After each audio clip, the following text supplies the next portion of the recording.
एक दिन बुद्ध बनने के बाद गौतम एक पेड़ के नीचे जाकर बैठ गए। इसलिए नहीं कि पेड़ के नीचे बैठने के लिए सबसे अच्छी जगह है, बल्कि इसलिए कि उस समय की एकमात्र अचल संपत्ति थी। हर जगह इतने सारे भवन नहीं थे। कड़ी धूप में बैठने के बजाय पेड़ के नीचे बैठने के लिए एक सुखद स्थान था। अपने व्यापार में महान प्रवीणता का एक ज्योतिषी नदी में स्नान करने आया और नदी के किनारे पर एक पदचिह्न देखा।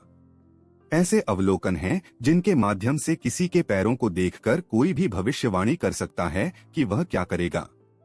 उसने देखा कि यह एक सम्राट के पदचिह्न है जिसे दुनिया पर राज करना चाहिए। फिर उसने सोचा, ऐसा व्यक्ति जंगल के पास इस दुर्गम स्थान में क्यों होगा, और उसने पदचिह्न का अनुसरण किया, यह सोचकर कि वह एक सम्राट से मिलेगा। तभी उन्होंने देखा कि गौतम साधु एक वृक्ष के नीचे बैठे हैं। उसने इसे देखा और सोचा, या तो मेरा ज्योतिष सब गलत हो गया है, या मुझे मूर्ख बनाया जा रहा है, या मैं किसी तरह के मतिभ्रम में हूँ। यहाँ क्या हो रहा है? वह गौतम के पास गया और पूछा, तुम कौन हो? गौतम ने कहा, मैं कुछ नहीं हूँ, मैं सिर्फ कुछ नहीं हूँ। लेकिन आपके पास एक सम्राट के पैर हैं, आपको दुनिया को जीतना चाहिए। गौतम ने कहा, वह मैं करूँगा, लेकिन विजय से नहीं।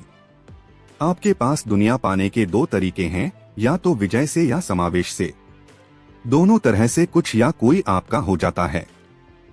लेकिन अगर आप जीत के रास्ते जाते हैं तो यह हमेशा आपके गले में दर्द रहेगा। यदि आप इसे शामिल करते हैं तो यह जीवन की एक महान वृद्धि बन जाएगी। उन्होंने कहा, मैं दुनिया का बादशाह हूँ। ज्योतिषी ने कहा, तुम साधु हो, तुम्हारे पास कुछ भी नहीं है। मेरे पास कुछ भी नहीं है और मैं कुछ भी नहीं हूँ, इसलिए सब कुछ मेरा है। कुछ नहीं होने का मतलब यह नहीं है कि आप किसी काम के नहीं हैं। जब आप कुछ नहीं हैं, तो इसका मतलब है कि आप सभी समावेशी हो गए हैं। अगर आप कुछ हैं, तो इसका मतलब है कि आप केवल वही हो सकते हैं।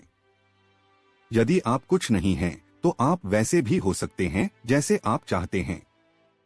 यह ज्योतिषी बैठ गया और बोला, तुम साधु हो, तुम्हारे पास कुछ भी नहीं है, उसके ऊपर तुम कहते हो मैं कुछ नहीं और सब कुछ मेरा है। यह क्या है? गौतम ने कहा, तुम आओ, मेरे पास तुम्हारे लिए एक रास्ता है।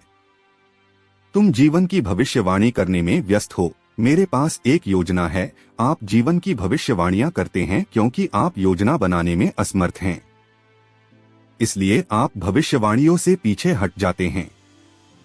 यदि आप एक योजना बनाने और उसे क्रियान्वित करने में सक्षम हैं, तो आप भविष्यवाणियों से पीछे नहीं हटेंगे। गौतम ने कहा, आप व्यस्त हैं अनुमान करना। मैं यहाँ हूँ, मेरे पास एक योजना है।